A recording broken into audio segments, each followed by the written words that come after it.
ನಮಸ್ಕಾರ, ಶುಭೋದಯ ಪ್ರೀತಿಯ ವೀಕ್ಷಕರೆಲ್ಲರಿಗೂ ಸಂಕಲ್ಪ ಸುದ್ದಿ ಕಾರ್ಯಕ್ರಮಕ್ಕೆ ಆತ್ಮೀಯ ಪ್ರೀತಿಯ ಸ್ವಾಗತ ಹೇಳ್ತಾ ಇರೋದು ನನ್ನ ಉಷಾ. ಮೊದಲನೇ ಬಾರಿ ನಮ್ಮ ಚಾನೆಲ್ ವೀಕ್ಷಿಸ್ತಾ ಇದ್ದೀರಾ ಅಂತಂದ್ರೆ ಈಗಲೇ ನಮ್ಮ ಚಾನೆಲ್ ನ ಸಬ್ಸ್ಕ್ರೈಬ್ ಮಾಡಿ, ನಮ್ಮ ವಿಡಿಯೋಸ್ ನ ಲೈಕ್ ಮಾಡಿ. ಪ್ರತಿಯೊಂದು ವಿಡಿಯೋದಲ್ಲಿ ಕೂಡ ಸಾಕಷ್ಟು ಉಪಯುಕ್ತವಾಗಿರುವಂತಹ ವಿಚಾರಗಳು, ವೇದ, ಶಾಸ್ತ್ರ, ಪುರಾಣ, ಜ್ಯೋತಿಷ್ಯ, ವಾಸ್ತು, ಯಾವುದೇ ರೀತಿಯಾಗಿರುವಂತಹ ಸಮಸ್ಯೆಗಳಿದ್ದಲ್ಲಿ ಹೇಗೆ ನಾವು ಸರಳವಾಗಿರುವಂತಹ ರೆಮಿಡೀಸ್ ಮುಖಾಂತರ ಆ ಒಂದು ತೊಂದರೆಗಳಿಂದ ಹೊರಗಡೆ ಬರಬಹುದು, ಪ್ರತಿಯೊಂದು ವಿಚಾರಗಳನ್ನ ಕೂಡ ತಿಳಿಸ್ಕೊಡುವಂತಹ ಸ್ಪಿರಿಚುವಲ್ ಗುರು ಡಾಕ್ಟರ್ ವಿಷ್ಣುದತ್ತ ಗುರುಜಿ ಅವರಿದ್ದಾರೆ. ಬನ್ನಿ ಗುರುಗಳನ್ನ ಕಾರ್ಯಕ್ರಮಕ್ಕೆ ಬರ್ಮಾಡ್ಕೊಳ್ಳೋಣ. ನಮಸ್ತೆ ಗುರುಗಳೇ, ಕಾರ್ಯಕ್ರಮಕ್ಕೆ ಭಕ್ತಿಯ ಸ್ವಾಗತ. ಗುರುಗಳೇ, ಈ ಕೆಲವರು ಫ್ರೆಂಡ್ಸ್ ಆಗಿರೋರು ಕೆಲವು ಸರಿ ಮದ್ವೆ ಆದಾಗ ತುಂಬಾ ಕ್ಲೋಸ್ ಆಗಿ ಅನ್ಯೋನ್ಯವಾಗಿರುವಂತದನ್ನ ನಾವು ನೋಡಿರ್ತೀವಿ. ಇನ್ ಕೆಲವರು ಮದ್ವೆ ಆದ್ಮೇಲೆ ಒಂದ್ ರೀತಿಯಾಗಿರುವಂತ ಮ್ಯೂಚುವಲ್ ಅಂಡರ್ಸ್ಟ್ಯಾಂಡಿಂಗ್ ಇರುತ್ತೆ. ಸೊ ಯಾವ ವಿಚಾರದ ಬಗ್ಗೆ ಹೇಳ್ತಾ ಇದೀನಿ ಅಂತಂದ್ರೆ, ಒಂದ್ ರೀತಿ ಫ್ಯಾಷನ್ ಆಗ್ಬಿಟ್ಟಿದೆ ಗಂಡನ ಹೆಸರಿಡಿದು ಕರೆಯೋದು. ಪೆಟ್ ನೇಮ್ಸ್ ಇಟ್ಟಿರ್ತಾರೆ, ಆ ಪ್ರೀತಿಯಿಂದ ಕರೆಯುವಂಥದ್ದು ಬೇರೆ, ಆದ್ರೆ ಹೆಸರಿಡದೆ ಕರೀತಿರುವಂಥದ್ದು. ಯಾರಿರ್ಲಿ ಮನೇಲಿ ಹಿರಿಯರು ಅದೆಲ್ಲವೂ ಕೂಡ ಲೆಕ್ಸಕ್ಕೆ ಹೋಗೋದಿಲ್ಲ. ಸೊ ಆ ತರ ಹೆಸರಿಡಿದು ಕರಿಬಹುದಾ ಗುರುಗಳೇ? ತುಂಬಾ ಜನ ಹೇಳ್ತಾರೆ ಗಂಡನ ಹೆಸರು ಕರೆದ್ರೆ ಆಯುಷ್ ಕಮ್ಮಿ ಆಗುತ್ತೆ ಗಂಡನ್ಗೆ ಅಂತ. ಅದು ನಿಜಾನ? ಸೊ ಹೆಣ್ಮಕ್ಳು ಅದೊಂಥರ ಏನೋ ಇಲ್ಲ ನಾವು ತುಂಬಾ ಕ್ಲೋಸ್ ಆಗಿದೀವಿ ಅಂತ ತೋರಿಸ್ಕೊಳಕ್ಕೆ ಹಾಗೆ ಮಾಡ್ತಾರೋ ಏನಂತ ಗೊತ್ತಿಲ್ಲ, ಬಟ್ ಹೆಸರಿಡ್ ಕರೀತಾರೆ. ಸೊ ಇದು ಎಷ್ಟು ತಪ್ಪು, ಅಥವಾ ನಮ್ಮ ವೈಯಕ್ತಿಕವಾಗಿ ಬಿಟ್ಟಿರುವಂತದ್ದ, ನಾವ್ ಹೇಗ್ ಬೇಕೋ ಹಾಗೆ ಕರಿಬೋದಾ? ಏನ್ ಹೇಳ್ತೀರಾ ಗುರುಗಳು ಈ ವಿಚಾರವಾಗಿ? ಓಂ ವಿಶ್ವಸ್ಮೈ ನಮಃ. ಪ್ರೀತಿಯ ಬಂಧುಗಳೇ, ಇದು ದೊಡ್ಡ ಸಬ್ಜೆಕ್ಟ್. ಇದು ನಾನು ಒಂದು ವಾರದಿಂದ ಸ್ವಲ್ಪ ಜ್ವರದಿಂದ ಒಳ್ಳೆದ್ದು ಸ್ವಲ್ಪ ಜೋರಾಗಿ ಬೈಯುವಂಥ ಪದಗಳಿವು, ಆದರೆ ಇವತ್ತು ಅದ್ಯಾವುದು ನಡೆಯಲ್ಲ. ಕಾರಣ ಹೆಂಗೋ ನಮ್ಮ ವಿನೋದ್ ಒಂದಷ್ಟು ಬ್ಯಾಂಕಿಂಗ್ ಇಟ್ಕೊಂಡಿದ್ದ, ಒಂದನ್ನು ಮಾಡ್ತಾ ಹೋದ, ಸರಿ ಹೋಯ್ತು ಒಂದಂತಕ್ಕೆ. ಅದೇ ನಮ್ಮನ್ನು ಸರ್ವಿಸ್ ಮಾಡಲಿಕ್ಕೆ ಕೆಲವೆಲ್ಲ ಬರ್ತಾವಂತೆ. ಹೇಳ್ತಾರೆ ವರ್ಷಕ್ಕೊಂದ್ಸಲ ಜ್ವರ ಬರಬೇಕು ಅಂತ. ನನಗೆ ವರ್ಷಕ್ಕೊಂದ್ಸಲ ಬಂದರೂ ಆಗಲ್ಲ. ಯಾವಾಗಲೂ ಬಹುಶಃ ಈ ಅಯೋಧ್ಯ ಸಂದರ್ಭದಲ್ಲಿ ನೀರಲ್ಲಿ ವ್ಯತ್ಯಾಸ ಕಾಣಿಸ್ಕೊಂಡಾಗ ಮಾತ್ರ ಹಾಗೆ ಆಗುವಂಥದ್ದು. ಇತ್ತೀಚಿನ ದಿನಗಳಿಂದ ನೀವು ಸಣ್ಣ ಪ್ರಶ್ನೆ ಕೇಳಿದರೆ ಸಣ್ಣ ಉತ್ತರ ಕೊಡ್ತಿದ್ದೆ. ಇವತ್ತು ದೊಡ್ಡದು ಕೇಳಿದ್ದೀರಿ. ಇವತ್ತು ಆದರೂ ಪ್ರಯತ್ನ ಪಡ್ತೇನೆ. ಬಹಳ ಮುಖ್ಯವಾಗಿ ಏನು ಅಂದರೆ, ನನ್ನ ಪ್ರೀತಿಯ ಬಂಧುಗಳೇ, ಯಾವಾಗಲೂ ನನ್ನ ಪ್ರಾರ್ಥನೆ ಓಂ ವಿಶ್ವಸ್ಮೈ ನಮಃ, ಓಂ ವಿಶ್ವಸ್ಮೈ ನಮಃ, ಓಂ ವಿಶ್ವಸ್ಮೈ ನಮಃ ಅನ್ನೋ ಮಂತ್ರವನ್ನು ನೀವು ಕೇಳಿಸ್ಕೊಳ್ತಾ 24 ತಾಸು ಅದೇ ನಿಮಗೆ ಬಡಿತಿದ್ದಾಗ ಒಂದು ರಕ್ಷಣಾತ್ಮಕವಾಗಿರ್ತಕ್ಕಂಥ ಕವಚ ಏರ್ಪಡುವಂಥದ್ದು. ಇನ್ನು ಹೆಚ್ಚಿಗೆ ನಿಮಗೆ ಒಂದು ತರಂಗಾಂತರ ಶಕ್ತಿಯನ್ನೇ ಉಂಟು ಮಾಡ್ತಕ್ಕಂಥದ್ದು. ಇಡೀ ವಿಶ್ವವೇ ಬ್ರಹ್ಮಾಂಡವೇ ಅದರಲ್ಲಿ ಅಡಗಿದೆ ಅಂತ ನಾನು ಇತ್ತೀಚೆಗೆ ತಿಳಿಸಿದ್ದೇನೆ.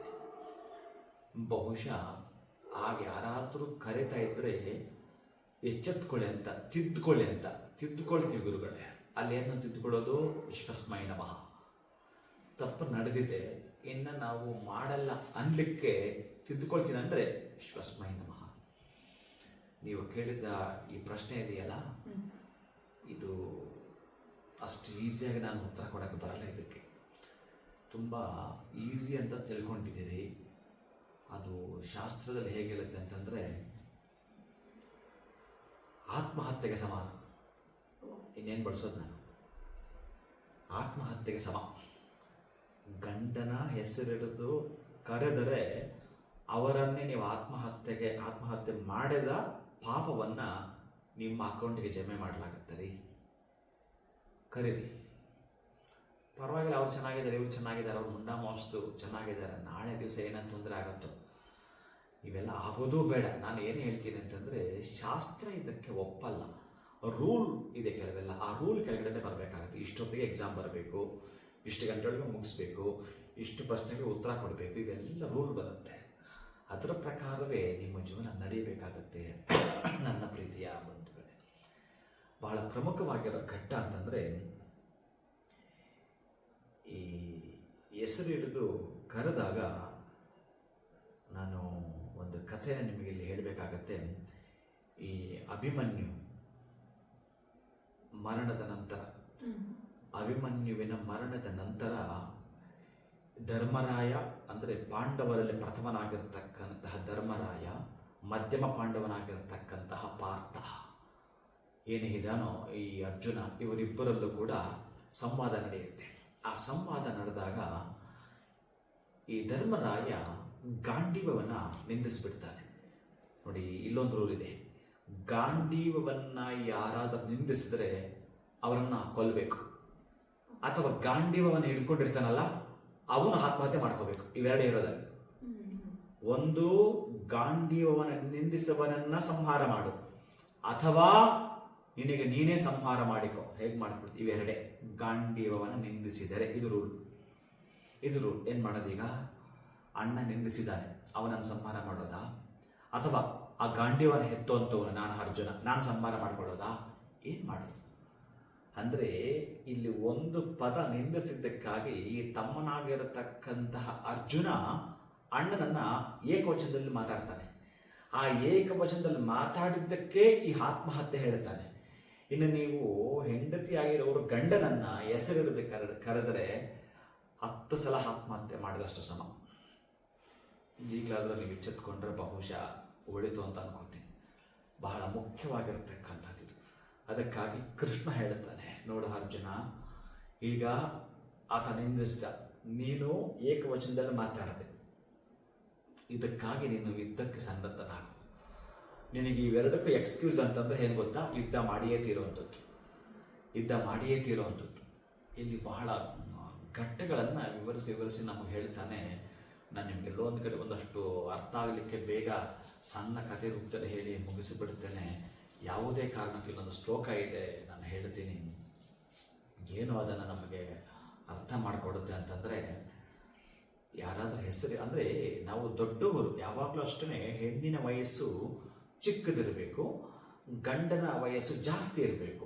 ಬಟ್ ಇವಾಗ ಇಷ್ಟಪಟ್ಬಿಟ್ಟಿದ್ರೆ ಆ ಥರ ಉಲ್ಟಾನೂ ಆಗಿರ್ತಾರೆ ಗುರುಗಳೇ. ಕೆಲವರು ನಾವು ನೋಡ್ತೀವಿ, ಹೆಣ್ಮಕ್ಳು ಅವ್ರಿಗಿಂತ ಒಂದು 6 ತಿಂಗಳು ದೊಡ್ಡವರಿರೋರ್ನು ಕೂಡ ಮದುವೆ ಆಗಿರ್ತಾರೆ. ಇದನ್ನು ಕೂಡ ತಮ್ಮನ್ನು ಕೇಳಬೇಕು ಅಂತ ಅನ್ಕೊಂಡೆ. ಯಾಕಂದ್ರೆ ಇಷ್ಟ ಆಗ್ಬಿಟ್ಟಿದೆ, ಈಗ ಏನೊಂದು 6 ತಿಂಗಳು ತಾನೆ ಅಥವಾ 3 ತಿಂಗಳು ತಾನೆ, ಹೆಂಡತಿ ದೊಡ್ಡವಳು, ಏನು ಪರವಾಗಿಲ್ಲ ಗುರುಗಳೇ, ಅದು ಕೂಡ ಆಗ್ಬಹುದು. ಅದೇ ತಾನೇನೆ ತಿನ್ನಾಗೋದು. ಆ ತಾನೇ ಇದೆಯಲ್ಲ, ಅದು ಅಷ್ಟು ಕರೆಕ್ಟ್ ಅಲ್ಲ. ಅಲ್ಲಿ ವಿಧಿ ಇಲ್ಲ, ಕೆಲವರೆಲ್ಲ ಮಾಡ್ಕೊಂಡಿದ್ದಾರೆ, ಅವರ ಪುಣ್ಯದ ಫಲ ಬ್ಯಾಲೆನ್ಸ್ ಚೆನ್ನಾಗಿದೆ, ನಡ್ಕೊಂಡು ಹೋಗ್ತಾ ಇದೆ. ಬಟ್ ಅದು ಯಾವತ್ತು ಹೆಂಡಾಗುತ್ತೋ ಅಲ್ಲಿಗೆ ತೊಂದರೆ ಪ್ರಾರಂಭ ಆಗುತ್ತೆ. ಯಾವುದೇ ಕಾರಣಕ್ಕೂ ಅದು ಸಮಂಜಸವಲ್ಲ. ಈ ತರ ಆಗಿರೋರ್ನ ಕೇಳಿದಾಗ ಪಬ್ಲಿಕ್ ಫಿಗರ್ಸ್ ಬೇರೆಯವ್ರನ್ನ ಉದಾಹರಣೆ ಕೊಡ್ತಾರೆ, ದೊಡ್ಡ ದೊಡ್ಡ ವ್ಯಕ್ತಿಗಳು. ಸಚಿನ್ ಮಾಡ್ಕೊಂಡಿದ್ದಾರೆ, ಸಚಿನ್ ಮಾಡ್ಕೊಂಡಿರೋಂಥದ್ದು 5-6 ವರ್ಷ ದೊಡ್ಡವರು, ಏನಾಗಿದೆ ಅವರಿಗೆ, ಎಷ್ಟು ಚೆನ್ನಾಗಿದ್ದಾರೆ, ಹೀಗೆಲ್ಲ ಮಾತಾಡ್ತಾರೆ. ಪಾಪ ಏನು ಆಗಿದಿರಲಿ. ಅದೇ ನಾನು ಹೇಳಿದ್ದು, ನಿಮ್ಮ ಅಕೌಂಟಲ್ಲಿ ಎಲ್ಲ ರೀತಿಯ ಬ್ಯಾಲೆನ್ಸು ಚೆನ್ನಾಗಿದೆ ರೀ. ಈಗ ನಿಮ್ಮ ಅಕೌಂಟಲ್ಲಿ 10 ಲಕ್ಷ ಬ್ಯಾಂಕ್ ಬ್ಯಾಲೆನ್ಸ್ ಇದ್ದಾಗ ನೀವು 1 ಲಕ್ಷ ಯಾರನ್ನೂ ಕೇಳಲ್ಲ, ಅವಶ್ಯಕತೆ ಇಲ್ಲ. ಹಾಗೆ ಪುಣ್ಯ ಅವರ ಅಕೌಂಟಲ್ಲಿದೆ ಎಂದು ಆ ತಾಪತ್ರ ಇಲ್ಲ, ತೊಂದರೆ ಇಲ್ಲ. ಅದು ಕೆಲವೊಂದು ಬಾರಿ ಅಲ್ಲೂ ಕೂಡ ಇಣಿಕೆ ನೋಡಿದ್ರೆ ಯಾವುದೋ ಒಂದು ಘಟನಾವಳಿಗಳು, ಏನೋ ಒಂದು ನಡೆಯುವಂಥದ್ದು ಗೊತ್ತಿಲ್ಲ. AR ರೆಹಮಾನ್ ಎಷ್ಟು ವರ್ಷಗಳ ಆದಮೇಲೆ ಡಿವೋರ್ಸ್ ಆಯಿತು, ಏನೇನಾಯಿತು, ನಾನು ಹೇಳ್ತಿರೋದು ಇವ್ರಿಗೆ ಆಗಬೇಕು ಅಂತಲ್ಲ, ಆಗೋದು ಬೇಡ. ಆದರೆ ಯಾವುದೋ ಒಂದು ತಪ್ಪನ್ನು ಹೇಗೆ ತೆಗೆದುಕೋಬೇಕು ಅಂತಂದರೆ, ನೀವು ನೋಡಿ, ಈ ಕಲ್ಲು ಸಕ್ಕರೆ ನೋಡಿದ್ದೀರಲ್ಲ, ಆ ಕಲ್ಲು ಸಕ್ಕರೆ ಹೇಗಿರುತ್ತೋ, ಒಂದು ಬಿಳಿಯ ವರ್ಣದ ಕಲ್ಲು ಸಕ್ಕರೆ ಹೇಗಿರುತ್ತೋ ಅದೇ ಸೇಮ್ ಇರುತ್ತೆ ಬೆಣಚಕಲ್ಲು. ಆ ಬೆಣಚಕಲ್ಲು ಕೂಡ ಕಲ್ಲು ಸಕ್ಕರೆ ಇದ್ದ ಹಾಗೇನೆ ಇರುತ್ತೆ. ನಾವು ಕಲ್ಲು ಸಕ್ಕರೆಯಾಗಿ ಹಾಲಿಗೆ ಬೀಳಬೇಕೇ ವಿನಃ ಬೆಣಚಕಲ್ಲುಗಳಾಗಿ ಹಾಲಿಗೆ ಬೀಳಬಾರ್ದು ಅಂತ. ಏನು ಟೇಸ್ಟ್ ಇಲ್ಲ ಅಲ್ಲಿ, ಅದು ಪ್ರಯೋಜನವಿಲ್ಲ, ಅದು ಕರಗೋದಿಲ್ಲ, ರುಚಿಸಲ್ಲ. ಹಾಗೆ ಆ ವರ್ಣ ನೋಡಿದ ಕೂಡಲೇ ಅದಕ್ಕೆ ಹಾಕಿಬಿಟ್ರೆ ಅದು ಹಾಲಿನ ಜೊತೆಗೆ ಬೆರೆಯೋದಿಲ್ಲ. ಅದಕ್ಕೆ ಸಂಸಾರದಲ್ಲಿ ಅಥವಾ ನಿಮ್ಮ ಒಂದು ನಡೆ ನುಡಿಗಳಲ್ಲಿ ಆ ಹಾಲು ಇದ್ದಾಗೆ ಅದಕ್ಕೆ ನೀವು ಕಲ್ಲು ಸಕ್ಕರೆ ಆಗಿ ಬೀಳಬೇಕೇ ವಿನಃ ಬೆಣಚು ಕಲ್ಲುಗಳಾಗಿ ಬೀಳೋದು ಸಮಂಜಸವಲ್ಲ. ಏನು ಅದೇ ಕಲರ್ ಅಲ್ಲ ಬೀಳಿ ಬಿಡು ಅಂತಂದರೆ, ಏನು ಸ್ವಲ್ಪ 2 ವರ್ಷ ಜಾಸ್ತಿ, ಒಂದು 6 ತಿಂಗಳು ದೊಡ್ಡವರು, ಹೀಗೆ ಹೇಳಿದರೆ ಅದು ಪೂರಕ ಅನ್ನಿಸ್ಕೊಳ್ಳಲ್ಲ. ಆಕ್ಚುಲಿ ಇದು ಹೇಳ್ತಾನಲ್ಲ, ದೊಡ್ಡವರನ್ನ ಹೆಸರಿಡೋದು ಕರೆಯಬಾರದು. ಯಾವುದೇ ಕಾರಣಕ್ಕೂ ದೊಡ್ಡವರನ್ನ ಹೆಸರಿಡೋದು ಕರೆದರೆ ಆತ್ಮಹತ್ಯೆಗೆ ಸಮ ಅಂತ ಹೇಳ್ತಾ ಇದೆ. ಅದಕ್ಕೆ ಇಲ್ಲಿ ಕೃಷ್ಣ ಹೇಳಿದ ಹಾಗೆ ಅವನ ಪ್ರಶ್ನೆಗಳಿಗೆ ಉತ್ತರ ಕೊಟ್ಕೊಂಡು ಹೋಗ್ತಾ ಕೊನೆಗೆ ಏನಾಗ್ತಕ್ಕಂತಹದ್ದು, ಒಬ್ಬರಿಂದ ಒಬ್ಬರು ಜಾಡಿ ಹಿಡಿತಕ್ಕಂತಹದ್ದು. ಅದಕ್ಕೆ ಒಂದು ಶ್ಲೋಕ ಇಲ್ಲಿ ಏನು ಹೇಳಿದಂದರೆ, ಬಾಲಾರ್ಕ ಪ್ರೇತ ಧೂಮಶ್ಚ ವೃದ್ಧಾಸ್ತ್ರೀ ಫಲ್ಲವಲೋದಕ ರಾತ್ರು ದದ್ಯಾನ್ನ ಭುಕ್ತಿಶ್ಚ ಆಯುಷ್ ಕ್ಷೀಣೆ ದಿನೇ ದಿನೇ ಅಂತ. ಏನಂತಂದರೆ, ಬಾಲಾರ್ಕ ಹೇಗೆ ಈ ಒಂದು ಬಾಲಾರ್ಕ ಈ ಧೂಮ ಹೇಗೆ ತಗೊಳ್ಬೇಕು ಅಂತಂದರೆ ಈ ಶವದ ಧೂಳನ್ನು ತೆಗೆದುಕೊಳ್ತಕ್ಕಂತಹದ್ದು, ಆಯುಕ್ಷೀಣೆ ದಿನೇ ದಿನೇ ಬರ್ತಕ್ಕಂಥದ್ದು. ಯಾವಾಗಲೂ ಅಷ್ಟೇ ಈ ಶವವನ್ನು ಸುಟ್ಟಿರ್ತಕ್ಕಂಥದ್ದು ಹೋಮದ ಹೊಗೆಯನ್ನು ಉಸಿರಾಟ ಆಡೋದ್ರಿಂದ ಆಯುಸ್ಸು ಕ್ಷೀಣಿಸುತ್ತೆ ಅಂತ ಹೇಳ್ತಕ್ಕಂಥದ್ದು.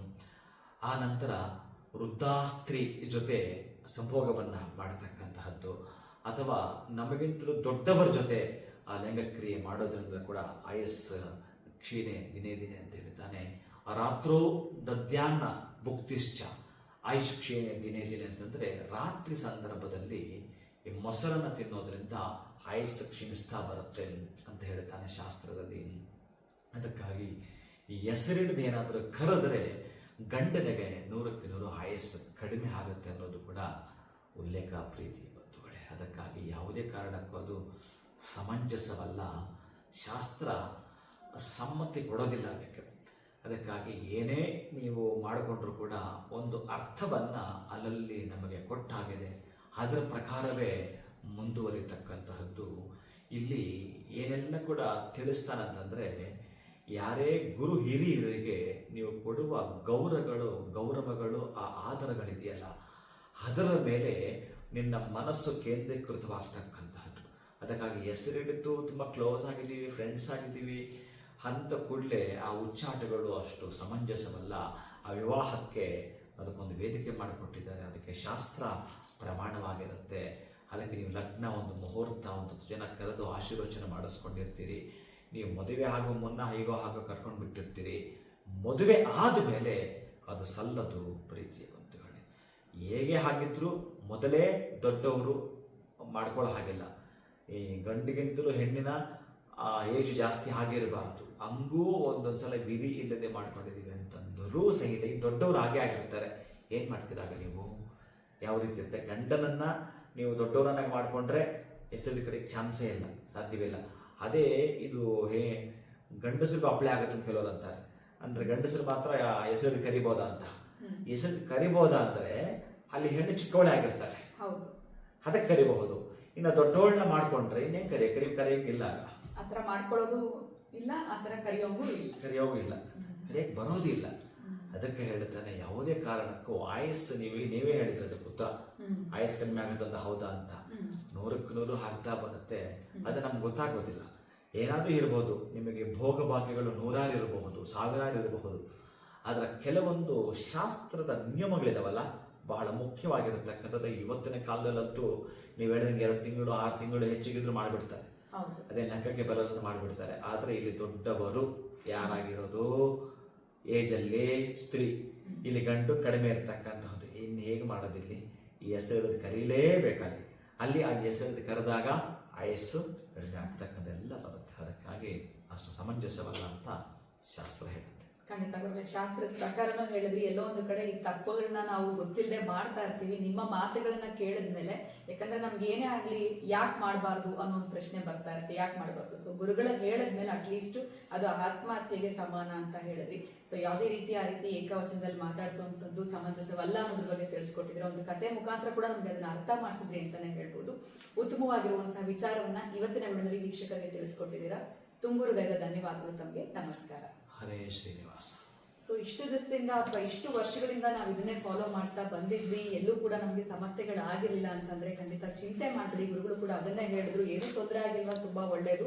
ಆದ್ರೆ ಇವತ್ತಿಂದ ಅಟ್ಲೀಸ್ಟ್ ವಿಡಿಯೋ ನೋಡಿದ್ಮೇಲೆ ಈ ರೀತಿ ತಪ್ಪುಗಳನ್ನ ಮಾಡ್ತಾ ಇದ್ರೆ ಇನ್ನು ಮುಂದೆ ಖಂಡಿತವಾಗ್ಲೂ ಮಾಡಕ್ ಹೋಗ್ಬೇಡಿ ಅಂತ ಹೇಳ್ತಾ ಇವತ್ತಿನ ವಿಡಿಯೋನ ಮುಗಿಸುವಂತಹ ಸಮಯ ಆಗಿದೆ. ನಮಸ್ಕಾರ.